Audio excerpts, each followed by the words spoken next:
Shabbat shalom. Lots of excitement this week. Lots of excitement. Breaking news, controversy, an international incident or two, a leadership crisis. I'm talking, of course, about this week's Torah portion. That's what you thought I was talking about, isn't it? This week's Torah portion, Ki Tisa, includes all of that. It's one of the most exciting Torah portions in the entire Bible, let alone the book of Exodus. It includes the story of the golden calf, which is a very sad and difficult story for us to read about. But it also includes that leadership crisis I mentioned to you. Remember the story. Moses is up on the mountaintop talking to God, getting the Torah. Everything's good up there, but down below, the Israelites are flipping out. It's a technical term. They're flipping out. They're scared. They don't know what's going on. One thing leads to another, and they end up building the golden calf, the gravest sin that the Israelites ever committed in the desert. In the midst of all of that craziness, there is a detail that's easy to overlook, but it just might be one of the most significant teachings in the entire parashah, maybe even the entire Torah. It's a teaching that really can change our lives. So now's the time to wake up if you've been sleeping during the service, or if you're, if you're still sleeping, it's okay, keep sleeping. We're recording the whole thing. You can watch it later. But if you're awake, you really want to pay attention to this part because it includes this teaching that can change your life. In the midst of all of the craziness, God gives Moses these two tablets. And it tells us right there in this week's Torah portion, chapter 32, after Moses gets the tablets, Vayifen, he turns away from God, Vayered Moshe min hahar, and Moses starts to come down the mountain. It says, Ushne luchot ha'edut beyado, and these two tablets are in his hands. Luchot ketuvim mishne evrehem. Here's the important part. It says that these tablets were carved on both sides. And then it repeats that. It says, Mizeh umizeh hem ketuvim. On both sides, this and that, were the tablets carved. There's a redundancy. There is a repetition. And generally, the Torah doesn't include redundancies. There's no repetitions in Torah. Every word comes to teach us something new. So what's with this repetition? First it says they're written on both sides of the tablets. Then it says it's written on both sides of the tablets. So there must be something very important happening here. And here's how one commentator, my cousin in fact, a man named Rabbi Eliezer Davidovich, here's how he understands that repetition and the emphasis on these two sides. He says that one side of the tablets tells the story of our lives, what happens in our lives, what we do, and what's done to us. That's on one side.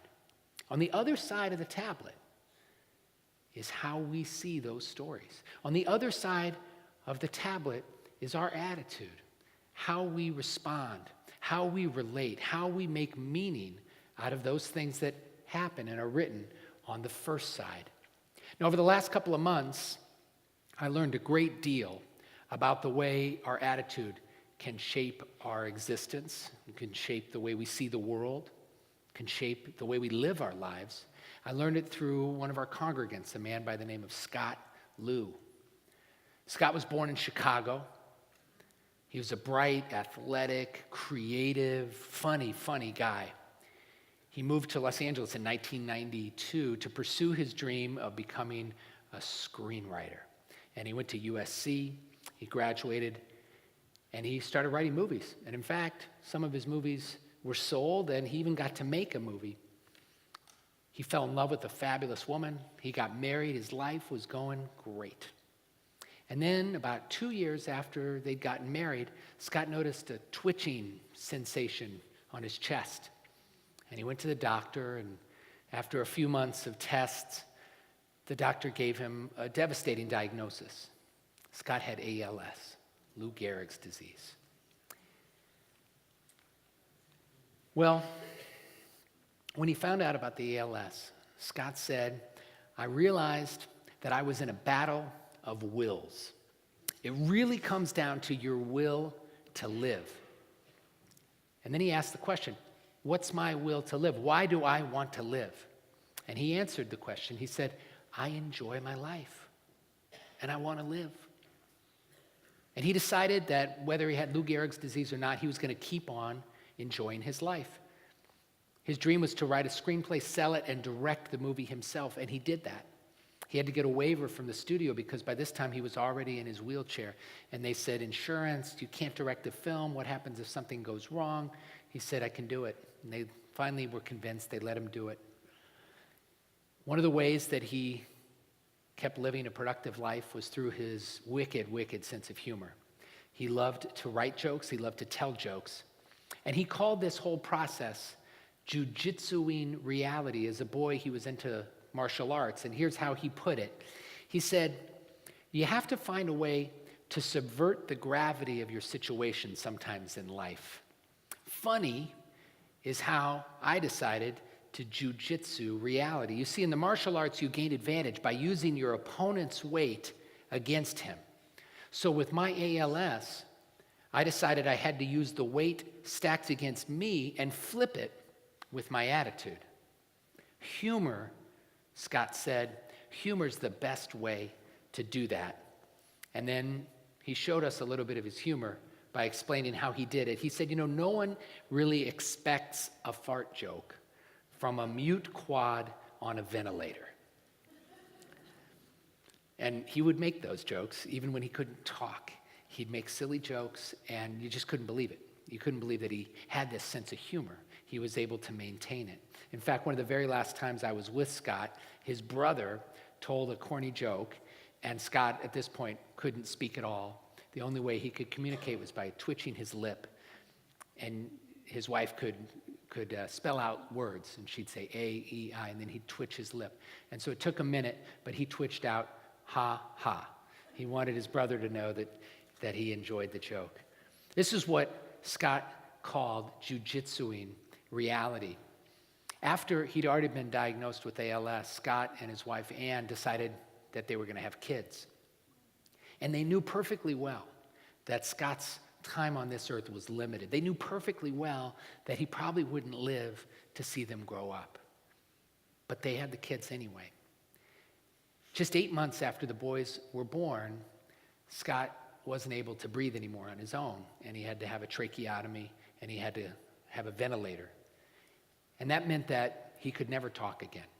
Once he went on the ventilator, he would never speak again. So his boys didn't get to hear his voice. But he wanted to live, and so he hung in there. And little by little, he lost the ability to do almost everything physically that a person could do. But he kept on jujitsuing reality. He kept on trying his best to enjoy his life. He couldn't give his boys a bath at night, but he could watch. And so his wife would move his wheelchair into the bathroom so that he could watch her bathe the boys, and he could watch them splash, and that made him smile. He wanted to be able to hold his kids and throw them in the air as any father would, but he couldn't do that. But they could play on him like, as he put it, he was a human jungle gym. And I was over there once, and I watched his sons, at that time about 6 years old, climbing all over the room, diving across his bed, climbing over Scott. And he wasn't physically even able to smile at that point with his lips, but you could see a little smile in his eyes, and you could see that he was really enjoying that. Scott enjoyed writing movies, and he kept on writing movies. In the last year of his life, he wrote 2 screenplays with his lip, with a lot of patience. 2 weeks ago, after a brave, brave battle, Scott died. And right here in this sanctuary, we had a memorial service for Scott this last week. His sons go to our school. On one side of Scott's tablets were all the things he did, all the things he said, all the things he wrote, and also all the things that happened in his life. Good things and a lot of bad things, a lot of hard things. This is a man who, if you think about the arc of his life, you'd say it's a tragedy. He was 48 years old, didn't get to see his kids grow up. Last 7 years of his life, he couldn't talk. Last 3 or 4 years of his life, he couldn't move a single muscle in his body except for his lip. But if you look on the other side of the tablets, it's a different story. It's a pretty inspiring story. It's a story about a man so brave, so strong, that he can inspire all of us just hearing the story. There were 2 movies made about him, which you can find online. Just Google Scott Liu, Jiu-Jitsuing Reality, and you'll find him. It's amazing. When you look on this side of the tablets, you see a guy making jokes until the last minute of his life. You see a guy who's so brave, so inspiring, all because of his attitude and how he chose to see things. My cousin, Rabbi Eliezer Davidovich, who I talked about at the very beginning, the one who shared this story about how we can see the 2 sides of the tablets, he knew about jiu-jitsu in reality too. He was born in 1878 in Sighet, Transylvania, in the Carpathian Mountains. And he had some challenges in his life. He faced horrible, horrible anti-Semitism. He lived in Europe at the turn of the century. His entire town, Michalovice, Slovakia, where he moved to become the rabbi, the entire town was deported by the Nazis. And almost all of them were killed, murdered in 1942, including my cousin, Eliezer Davidovich. So that's one side of his story.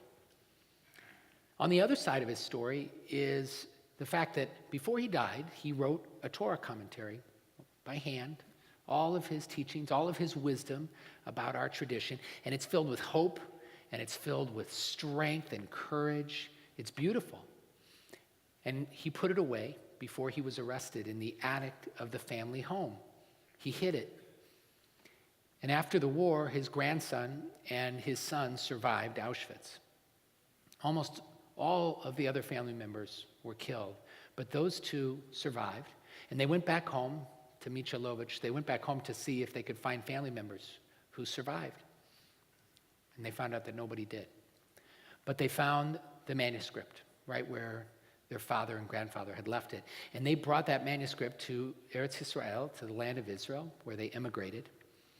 And 50 years after Eliezer Davidovich was murdered, his grandson, Menashe Davidovich, published the manuscript. It was the same year that I moved to Israel. And my mother, may she rest in peace, when I was moving to Israel, she gave me Menashe's name and phone number and said, look him up when you get to Israel. He's your cousin.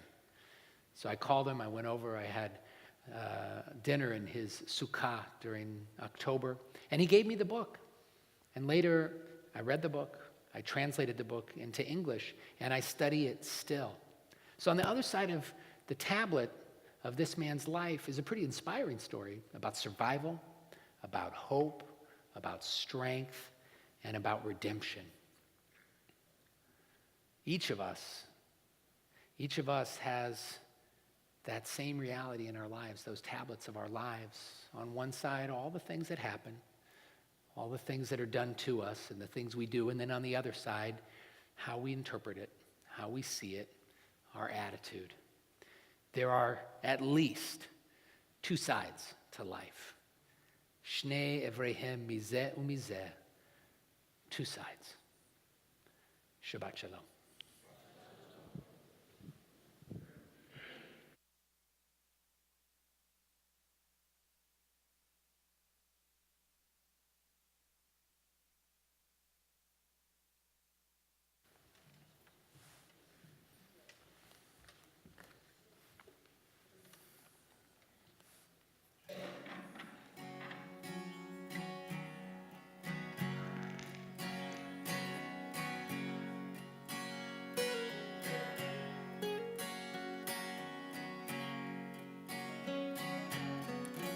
Rows and flows of angel hair and ice cream castles in the air and feather canyons everywhere.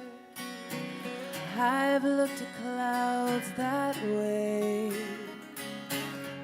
but now they only block the sun. They rain and snow on everyone.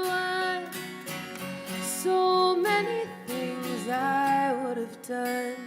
The clouds got in my way.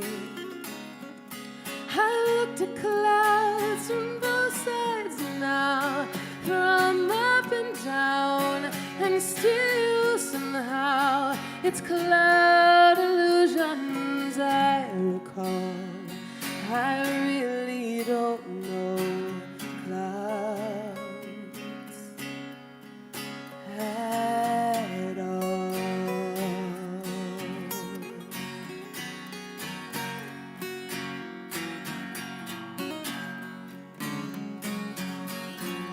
Moons and Junes and Ferris wheels, the dizzy dancing way you feel as every fairy tale comes real.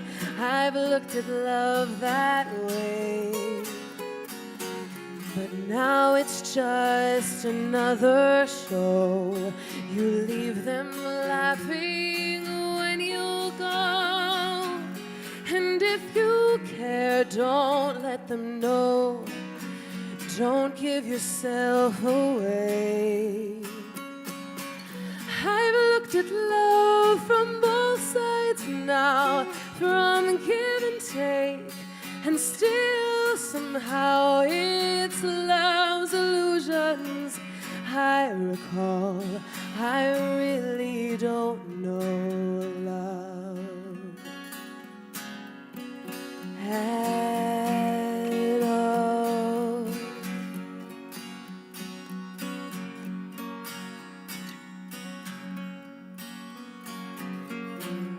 Now old friends are acting strange.